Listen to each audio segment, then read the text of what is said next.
எப்படியோங்க கல்யாணம் கல்யாணம் கல்யாணம்னு ஒரு வழியா பிள்ளைக்கு கல்யாணத்தை முடிச்சாச்சு. இப்பதான் போன உசுர திரும்ப வந்திருக்குங்க எனக்கு.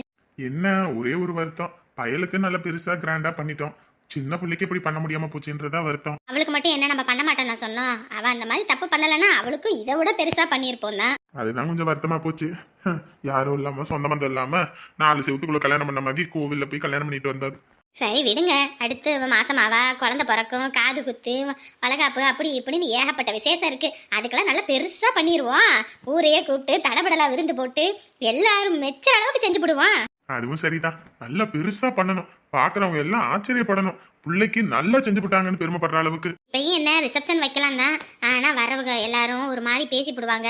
என்னடா இது, அப்பா அப்படி ஆயிப்போச்சு இப்ப அப்படின்னு. அதுவும் சரிதான், வர்றவங்க வாயை வச்சுட்டு கம்முன்னு வந்துட்டு போனமான்னு இருக்கணும். அதை விட்டுவிட்டு பழசெல்லாம் கிளறுவாங்க. அதனால யாருக்காவது மனக்கசப்பாகி போச்சுன்னா பின்னாடி அது நம்ம புள்ள வாழ்க்கைக்கு தானே பிரச்சனை. அதனால இப்போதைக்கு கொஞ்சம் நாளைக்கு தள்ளி போடுவோம், அதுக்கப்புறம் பெருசா எதுவும் பண்ணுவோம். சாந்தி முகூர்த்தம் வைக்கிறதுன்னு சொன்னாங்க. என்ன பண்றா ஏது பண்றான்னு தெரியல. நம்ம 2 பேரும் அங்க இருந்து எல்லாமே பார்த்து எல்லாம் பண்ணிட்டு வந்திருக்கலாம். என்ன பண்றது, நம்ம தான் நீங்க கிளம்பணும், வீட்டுல வேலை கிடக்குன்ட்டு கூட்டிட்டு வந்துட்டீங்க. போன் இருக்குல்ல, போன் போட்டு கேளு. அட ஆமா பாருங்க, மறந்தே போயிட்டேன். போன் போட்டு கேக்குறேன். மா சொல்லுமா. என்னம்மா என்ன பண்ணிக்கிட்டு இருக்க? மாப்பிள்ளை என்ன பண்றாங்க, அத்தை மாமாலாம் என்ன பண்றாங்க, சாப்பிட்டியா? சாப்பிட்டம்மா, சாப்பிட்டுட்டு இதெல்லாம் எடுத்து வச்சாச்சு. இந்தா இப்பதான் குளிச்சுட்டு வந்து துணி மாத்தினேன். சரி சரி, சாந்தி முகூர்த்தத்துக்கு எல்லாத்தையும் ஏற்பாடு பண்ணிட்டாங்களா? அதெல்லாம்மா. சரிம்மா சரிம்மா, பார்த்து சூதானமா நடந்துக்கணும். இது பால் காய வச்சு எடுத்துட்டு போ சரியா? உன் மாமியார் அதெல்லாம் காய வச்சு வச்சிருப்பாங்க, எடுத்துட்டு போய் மாப்பிள்ளை கொடு. சரிம்மா. அப்புறம் காலையில நேரங்களமா எந்திரிக்கணும். நீ பாட்டுக்கு நம்ம வீட்டில் தூங்குற மாதிரி தூங்கிட்டு இருக்காத, அத்தை மாமா எதுவும் நினச்சிக்குவாங்க. நேரங்களமா எந்திரிச்சு குளிச்சுப்புட்டு வாசல் அவங்க அதெல்லாம் வேலைக்கு ஆள் வச்சிருக்காங்க, அது ஒன்றும் பிரச்சனை இல்லை, அவங்க எல்லாம் பார்த்துப்பாங்க. நீ நேரமா குளிச்சுப்புட்டு சாமியை மட்டும் கும்பிட்டு உட்காந்துரு சரியா? சரிம்மா, நீ பாரு, நான் அப்புறமேட்டுக்கு நாளைக்கு கூப்பிட்றேன். சரிடா சரிடா. என்ன சொன்ன புள்ள? இப்பதான் எல்லாரும் சாப்பிட்டாங்களாம், பால் காய வச்சு கொண்டு போன்னு சொன்னேன். சரிம்மா அப்படின்னா.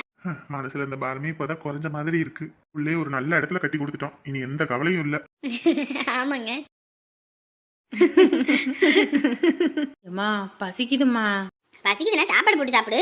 ஏம்மா போய் போட்டு வாமா. ஏண்டி, ஒரு நல்ல கட்டம் ஓடிக்கிட்டு இருக்கு. ஏற்கனவே விளம்பரத்தை போட்டு பாதி நாடகம் விளம்பரத்திலே ஓடிடுது, முழுசா கூட பார்க்க முடியல. இதுல நீ வேற போடி, போய் போட்டு வந்து சாப்பிடு. என்னம்மா நீ கொஞ்சம் போட்டு வந்து கொடுக்க மாட்டியா? உன் புள்ள தானே நானு. ஏண்டி நீ என்ன விருந்தாளியா? புள்ள தானே நீ, போய் போட்டு தின்னுடி. என்ன சமையல் செஞ்சு வச்சிருக்குன்னு தெரியல இந்த அண்ணி. ஏமாடிய கொஞ்சோண்டு சவுண்டு வையே. ஏற்கனவே அதிகமா தான் இருக்கா பை, அப்படியே கேளுங்க. கொஞ்சோண்டு சவுண்டு வச்சா குறைஞ்சா போயிட போற.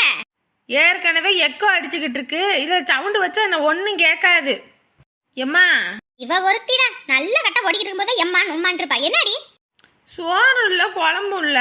சோறு குழம்பு இல்லையா? ஆமாம்மா, ஒண்ணுமே இல்ல. ஏடி டிவியை போட்டோன்னே டிவியை பார்த்துக்கிட்டு அப்படியே உட்காந்துக்கிட்டு இருக்கியா நீ? சோறு குழம்பு பொங்கலையா நீ? நீ எல்லாம் ஒரு குடும்பத்தாளா?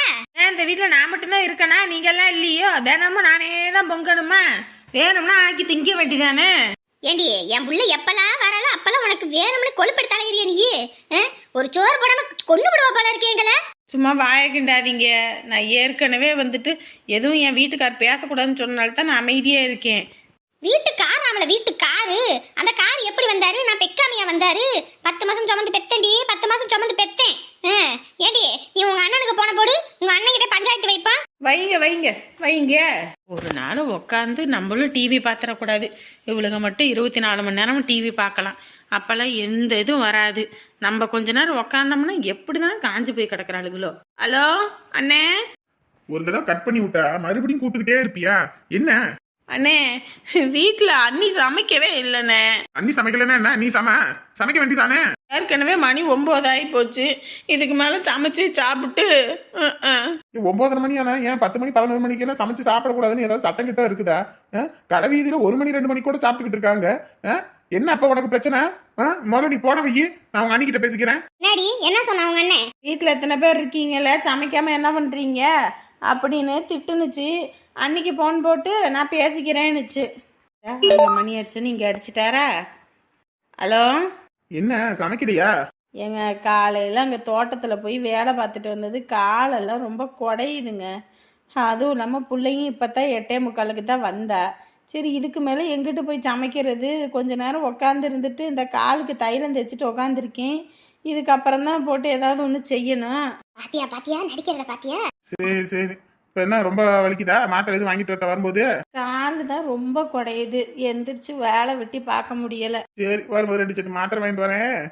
இது சாப்பாடு எல்லாம் நீ ஒன்றும் செஞ்சுக்கிட்டு கஷ்டப்பட்டுக்கிட்டு கிடக்காத. பிள்ளையும் இப்போத்தான் வேலை விட்டு வந்திருக்கேன், அதையும் போயிட்டு அதை பண்ணி இதை பண்ணிட்டு இருக்கணும். எங்கள் ஆத்தாலும் சாமானியமாக ஒரு வேலை செய்யாது, என் தங்கச்சி அதுக்கு மேலே. நீ எதுவும் சமைக்க வேணாம், நான் அந்த ஹோட்டல்கிட்ட தான் நிற்கிறேன், வரும்போது எதாவது வாங்கிட்டு வரேன். என்ன இட்லி தோசை எதுவும் வாங்கிட்டு வரட்டா, இல்லை ரைஸ் கீஸ் எதுவும் சாப்பிட்றியா? அதெல்லாம் ஊறுபட்ட வேலையாக இருக்கும். அதுக்கெல்லாம் எங்கள் வீட்டில் எத்தனை பேர்? இப்பயே 6 பேர் இருக்கோம். 6 பேர்த்துக்கு வாங்கினா அதெல்லாம் கட்டுப்படி ஆகாது. இது தான் வாங்கிட்டு வாங்க. சரி, அப்போ எல்லாத்துக்கும் வரும்போது பரோட்டா வாங்கிட்டு வரேன். இது உனக்கு வேறு எதுவும் வேணுமா? என்ன தைலங்கீழ் எதுவும் வேணுமா? வேணாங்க, பிள்ளைகிட்ட சொல்லி விட்டேன், வரும்போது வாங்கிட்டு வந்தா. காலுக்கு தேய்ச்சிட்டு தான் உட்காந்துருக்கேன். இதை மட்டும் வாங்கிட்டு வாங்க. வைக்கிறேன். என்னடி என் பையன் நல்லா திட்டுனானா? ஓ, போய் வேலை வெட்டி. வரும்போது ஏதாவது சாப்பிட்றதுக்கு வாங்கிட்டு வரேன்ட்டாரு, எல்லாத்துக்கும் பரோட்டா. அதனால எதுவும் சமைக்க வேணாமா. இல்லை, என் பையனை வளைச்சி போட்டு சொக்கு பிடி போட்டு மயக்கி வச்சிருக்க. அதுதான் நீ நின்னா நிற்க, உட்காருனா உட்காடுறான். நல்லா என்ன மாயமந்திரம் பண்ணியிருக்கான்னு தெரியல. இவகிட்ட சொல்லி அந்த சாமி யாருன்னு கண்டுபிடிச்சி என் மாப்பிள்ளைக்கு வச்சு விடணும். அப்பதான் என் புள்ள பேச்ச கேட்பாரு. நல்ல குணம் இருந்தா எல்லாரும் பேச்ச கேட்பானுங்க. அப்படின்னா என்ன என் பிள்ளைக்கு நல்ல குணம் இல்லைன்றியோ? இந்த வீட்ல ஒழுங்கா கொஞ்ச நேரம் ஒரு போன் நோண்ட முடியுதா? ஆளுக்கு கையா முய்யான்னு கத்திக்கிட்டு குடும்பமா இதெல்லாம். எட்டிக்கிட்டு மிதிச்சேன்னு வையி, கஷ்டப்பட்டு வாங்குறவனுக்கு தானே அந்த வலியும் வேதனை என்னன்னு தெரியும். உடைப்பா நம்மளை தூக்கி எட்டிக்கிட்டு கையை முறிச்சு போடுவேன் பாத்துக்க. இந்த வீட்லயே அது ஒண்ணுதான் உருப்படியா இருக்கு, அதையும் உடைச்சு வாயில போட்டுரு. அப்புறம் எல்லாரும் போய் முச்சந்தில உட்காந்து டிவி பார்க்கலாம். குடும்பம் மத்ததுக்கெல்லாம் ஒண்ணு சேராது, நம்மள கழுவி ஊத்துறதுனா மட்டும் எல்லாரும் ஒண்ணு சேர்றாங்க. அம்மா பால் காய வச்சு கொண்டு போய் சொன்னாங்க, அத்தை காய வச்சுருப்பாங்கன்னாங்க. இங்கே பாலையும் காணோம், ஒன்றையும் காணோம். வேறு ஃப்ரிட்ஜுக்குள்ளே எது இருக்குமா? காய வச்சதை தூக்கி யாராவது ஃப்ரிட்ஜுக்குள்ளே வைப்பாங்களா? லூஸு. வேற எங்கே இருக்கும்?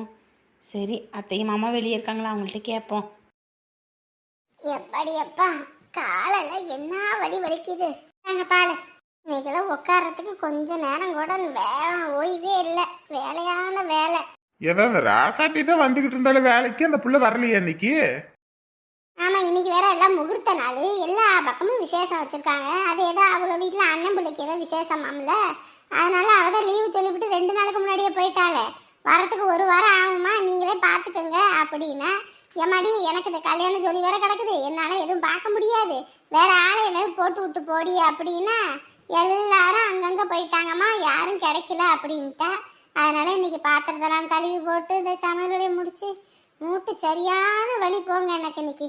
அதான் வீட்டுக்கு இப்போ மருமம் வந்தாச்சு, அதுக்கப்புறம் என்ன இனி ஓய்வு எடுத்துக்க?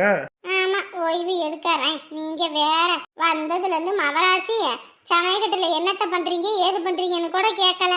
சாப்பிட போகும்போது பையனை தட்டி கதவை தட்டினதான் வெளியே வந்தா, அது வரைக்கும் வெளியே வரவும் இல்லை, ஒரு மூச்சு காத்து கூட இல்லை. மவராசி சாப்பிட்டா போய் குளிச்சா என்னமோ பண்ணிக்கிட்டு இருக்கா, நான் பாட்டுக்கு வந்துட்டேன். சரி சரி, இப்பதானே கல்யாணம் ஆயிருக்கு, புதுசா தானே புள்ள வீட்டுக்கு வந்திருக்கு, உடனே அதை பண்ணி இதை பண்ணுனா முடியுமா? அதுவும் சொகுசா வாழ்ந்த புள்ள வேற. ஆமா ஆமா, சொகுசா வாழ்ந்த புள்ளத்தான். ஏங்க நீங்க வேற, போய் அங்கெல்லாம் இருந்துட்டு தானே வந்துச்சு, என்னமோ சொகுசுன்றீங்க. ஏற்கனவே போய் வாழ்ந்துட்டு தானே வந்திருக்கா. அப்படி இருக்கும்போது என் குடும்பத்துல இதை பண்ணணும் அதை பண்ணணும் எனக்கு தெரியவா தெரியாது? இங்க ஒரு நம்ம பையனுக்காக எல்லாத்தையும் பொறுத்து போகணும், வாயை விடாத சரியா? நம்மளை நம்பி பிள்ளைய அனுப்பியிருக்காங்க, அதுவும் இல்லாமல் கேட்டதை விட 2 மடங்கு வரதட்சணையும் அதிகமாக கொடுத்துருக்காங்க. ஆமா ஆமா, கொடுத்தாங்க.